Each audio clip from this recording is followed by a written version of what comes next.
ഷാഫി പറമ്പിലിനെ അറിയാത്തവരായി നമ്മുടെ കേരളത്തിൽ ആളുകൾ ഉണ്ടാവുമെന്ന് തോന്നുന്നില്ല.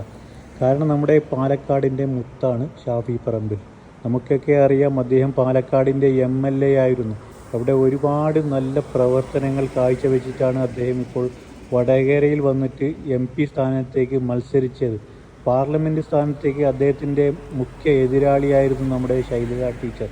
അപ്പോൾ ഒരുപാട് പാർട്ടി സഖാക്കളൊക്കെ നമ്മുടെ ശൈലജ ടീച്ചറിനെ അനുകൂലിച്ചിട്ടും നമ്മുടെ ഷാഫി പറമ്പിലിനെ മോശമായ രീതിയിൽ ചിത്രീകരിച്ചതൊക്കെ നമുക്ക് കാണാൻ സാധിച്ചതാണ്.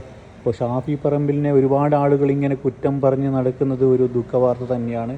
അദ്ദേഹം ചെയ്ത തെറ്റെന്താണ്? നമ്മുടെ ഉമ്മൻചാണ്ടി സാറിൻ്റെ അരുമ ശിഷ്യനാണ് അദ്ദേഹം കേരളത്തിലെ ജനങ്ങളെയൊക്കെ ഒന്നായി കാണാൻ ആഗ്രഹിക്കുന്ന വ്യക്തിയാണ്.